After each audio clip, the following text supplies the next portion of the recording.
O ar é frio. Aquele frio que entra no osso sem pedir licença. A maresia gruda na pele como um aviso antigo.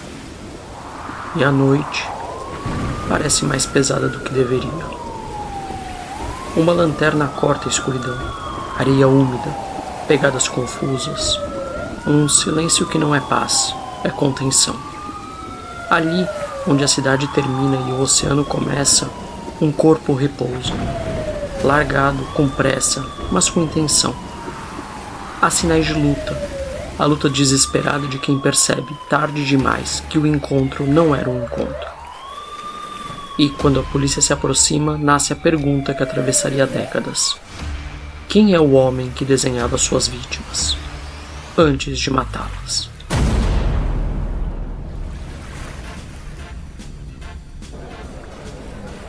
São Francisco, anos 70. Uma cidade que para muitos era sinônimo de recomeço. Para outros era um palco, onde a liberdade era real, mas nunca gratuita. Havia bairros onde as pessoas riam alto, dançavam, se olhavam sem pedir desculpas. Havia também portas fechadas, empregos frágeis, famílias que não aceitavam, vizinhos que julgavam. A vida, para muitos homens gays, exigia um tipo de cálculo diário. Quanto de mim eu posso mostrar sem perder tudo? A noite oferecia refúgio e risco. Bares e restaurantes viravam pequenas ilhas de pertencimento. Um lugar onde uma conversa não precisava começar com medo. Onde um flerte podia existir sem máscaras. E é exatamente por isso que a noite também vira terreno fértil para um predador. Porque ela concentra esperança e vulnerabilidade no mesmo copo. O que se sabe publicamente é duro e simples. Homens foram atacados e mortos na região de Ocean Beach, Golden Gate Park e áreas próximas, em 1974 e 1975. Há nomes associados às vítimas confirmadas em diferentes fontes. Gerald Earl Kavanagh, Joseph J. Stevens, Klaus Aiken Christman, Frederick Elmer Capin, Harold Gilbert, e em atualização oficial em 2022, Warren Andrews como provável sexta vítima. E aqui entra um cuidado que eu faço questão de manter no Noite de Crime. Nós não vamos transformar vítimas em pedaços de enredo. Mesmo quando a biografia pública é limitada, uma coisa é certa. Cada uma dessas pessoas tinha uma rotina, um corpo que cansava ao fim do dia, alguém que esperava uma ligação, algum tipo de sonho pequeno e íntimo. Morrer assim, na beira de um parque, na areia fria, na solidão da madrugada não é estatística, é ruptura. Se você prefere true crime com atmosfera, respeito e investigação, sem gritaria e sem culpa jogada sobre a vítima, se inscreva no Noite de Crime. Aqui nós narramos devagar, porque o detalhe quase sempre é onde a verdade se esconde.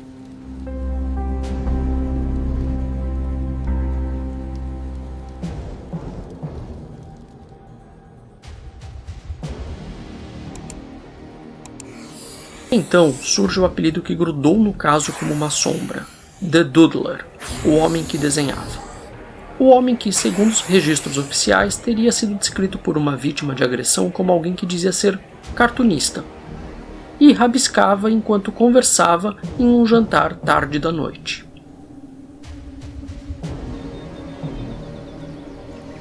Janeiro de 1974. A cidade amanhece com um recado brutal. O primeiro homicídio amplamente associado ao caso acontece na região costeira, um lugar que parece aberto, mas à noite vira um corredor de sombras. A investigação, décadas depois, marcaria esse período como o início de uma sequência que aterrorizou a comunidade gay local. Junho de 1974. O verde amplo do Golden Gate Park, que de dia parece seguro, quase romântico, à noite pode virar labirinto. Um corpo é encontrado. O padrão que se desenha não é só o da violência, mas o do contexto. Encontros noturnos, deslocamentos para áreas mais isoladas e a sensação de que alguém está escolhendo o terreno com cuidado. Julho de 1974. Outro homem é encontrado morto. E quando eventos se repetem em cidade grande, nasce uma coisa silenciosa, o boca a boca do medo. Não é manchete, não é coletiva de imprensa. É uma frase sussurrada em um bar, um conselho dito por um amigo: olha, não vai sair com estranho, não aceita carona, não some da vista. Só que a vida não é manual, e predadores sabem disso.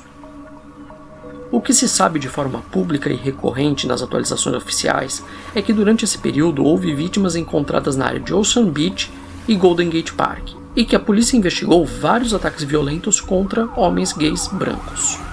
1975. A espiral se aprofunda. O caso não é apenas sobre homicídios, é sobre assaltos e sobreviventes. E isso muda tudo, porque sobreviventes carregam a peça mais valiosa de um quebra-cabeça, a chance de olhar para o agressor e contar como ele era. Segundo a atualização oficial em 2022, pelo menos uma vítima de agressão forneceu informações que ajudaram a criar um esquete forense desse suspeito em 1975. E esse detalhe é quase cinematográfico e aterrador. A alcunha Doodler teria vindo do relato de que o suspeito dizia ser cartunista e doodling. Rabiscava enquanto conversava. Pense na cena: 2 pessoas numa mesa, luz fluorescente, o som baixo de talheres. E alguém desenhando. Um gesto que parece inocente, até encantador. O desenho cria cumplicidade, acelera a intimidade. É o tipo de ponte psicológica que derruba defesas sem que a pessoa perceba. Abril de 1975. Aqui entra a atualização que reabre feridas e pistas. Em janeiro de 2022, a polícia afirmou acreditar que o Warren Andrews pode ser a 6ª vítima do Doodler. Ele teria sido agredido em Land's End, encontrado inconsciente e nunca recuperou a consciência, morrendo semanas depois. Esse ponto é importante por 2 motivos. O primeiro porque mostra que nem todo ataque precisa terminar imediatamente em morte para fazer parte do padrão. E, em segundo, amplia a noção de que pode ter havido outras vítimas de agressão que sobreviveram e que talvez nunca tenham falado. Até aqui, o que temos é uma sequência temporal, concentrada em 1974 e 1975, com crimes e agressões em áreas costeiras e parques. A presença de sobreviventes, um esquete de 1975 e um método de aproximação social descrito em atualizações oficiais: conversa, rabiscos, confiança antes da violência. Agora imagine o efeito disso numa comunidade que já vivia em muitos casos entre a liberdade e o receio. Na prática, o criminoso não precisava ser um fantasma. Ele precisava só de uma coisa: que suas vítimas não se sentissem seguras para acionar o sistema. E isso nos leva à parte mais humana e mais cruel dessa cronologia: o silêncio. Se você estivesse numa época em que denunciar um agressor poderia te tirar do armário publicamente, afetar trabalho, família e segurança, você denunciaria? Ou o medo te faria engolir a dor e deixar o predador seguir solto? Investigar um serial killer é como caçar fumaça. Só que a fumaça muitas vezes vem de lugares que a sociedade prefere não olhar. E aqui a investigação tropeça em um obstáculo que não é técnico, é cultural. Fontes públicas sobre o caso descrevem que a polícia chegou a questionar um jovem como suspeito, mas não conseguiu avançar com acusações porque 3 sobreviventes não quiseram testemunhar por medo de se expor. Há ainda a menção de que entre os sobreviventes haveria um entertainer, conhecido e um diplomata. Entenda o peso disso: testemunhar não era apenas ir ao tribunal, era colocar a própria vida social na mesa, era arriscar emprego, reputação e família. Em muitos lugares, naquela época, ser identificado publicamente como gay podia significar perder moradia, ser alvo de violência, perder trabalho. O sistema pedia coragem, mas não oferecia proteção proporcional. E há, nesse caso, uma ironia amarga: um serial killer se alimenta exatamente desse tipo de fratura. Ele percebe onde a cidade é vulnerável e, quando percebe, ele repete. Décadas depois, quando a cidade já é outra e a tecnologia policial também, o caso ressurgiu oficialmente com apelos e recompensas. Em 2019, a polícia divulgou um esquete atualizado e ofereceu recompensa, reacendendo o interesse público. E então, em janeiro de 2023, veio um passo ainda mais concreto. A polícia anunciou que aumentou a recompensa para $250 mil e anexou uma progressão de idade do suspeito como parte do boletim mais recente. A progressão de idade é ao mesmo tempo ciência e aposta. Ela tenta antecipar como o tempo redesenha os traços, mandíbula, pele e linhas ao redor dos olhos. Mas a função psicológica dela é ainda maior, acordar lembranças. Fazer alguém pensar, eu conheci um homem assim, eu vi esse rosto anteriormente, eu já ouvi esse apelido.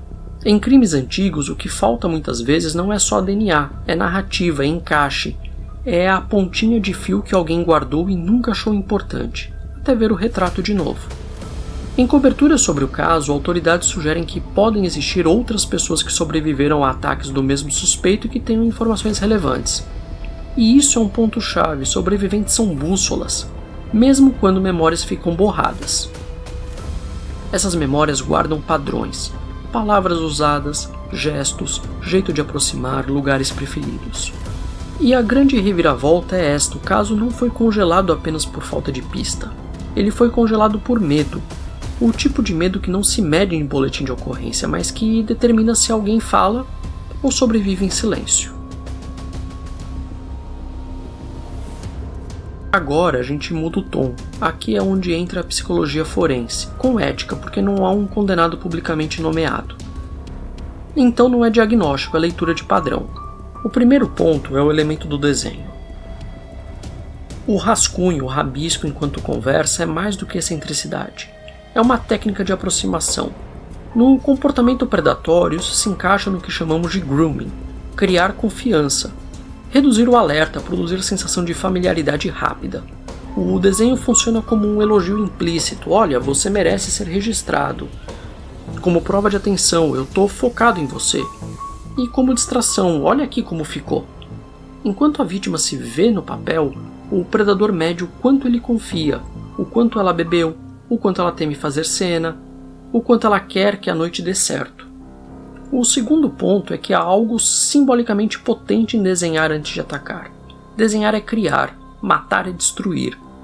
Quando os dois atos coexistem, pode haver um prazer específico no ciclo completo. Eu escolho você, eu registro você, eu domino você e eu decido o seu fim. Esse tipo de dinâmica costuma aparecer em ofensores que buscam não só o resultado, que é a morte, mas o processo, o domínio. Mesmo sem detalhes íntimos de cada crime, o padrão geral descrito em fontes públicas sugere um agressor que se aproximava, conquistava, isolava e então violentava. O terceiro ponto da análise é o narcisismo maligno, que não é xingamento, é um rótulo clínico-teórico para um conjunto de traços: grandiosidade, frieza emocional, exploração do outro e prazer em controlar. Quando aplicamos isso como hipótese comportamental ao Doodler, o que aparece é que ele se coloca como alguém interessante, um cartunista, um artista. Ele cria um palco onde ele é o centro, o desenho. Ele transforma o outro em um objeto de uso. E no fim elimina o outro como se apagasse um rascunho. Não é certeza, é coerência com um padrão de caça social. O quarto ponto a analisar é que as fontes públicas descrevem múltiplas mortes por esfaqueamento, com o suspeito ligado a uma série de homicídios por faca nesse período. A faca exige proximidade, exige esforço, muitas vezes exige lidar com resistência. Isso costuma indicar uma violência pessoal, ainda que a motivação seja instrumental. É como se o agressor precisasse sentir o controle acontecendo e não apenas executar à distância. O quinto ponto é que o criminoso escolhe onde a denúncia é menos provável. E pelo que se descreve do caso, o contexto social da época criava uma vulnerabilidade estrutural. Sobreviventes temiam ser expostos publicamente, o que teria impedido o avanço do processo mesmo com suspeita forte. Isso não é culpa das vítimas, é o retrato de um tempo em que a sociedade punia a identidade e, por tabela, facilitava para o predador. O sexto e último ponto é que, quando um serial killer para, há algumas hipóteses clássicas. Ou ele morreu, foi preso por outro crime, mudou de cidade, mudou de rotina, envelheceu. Sem identificação oficial, tudo isso permanece em aberto. Mas o que chama atenção é o quase, a sensação de que havia um caminho, que não pôde ser percorrido. E esse quase costuma assombrar mais do que o mistério local, porque ele sugere que a justiça esteve ao alcance da mão e escorregou. No fim, o Doodler não é apenas um assassino da noite. É também um produto do silêncio social, um predador que teria usado a vergonha como arma auxiliar.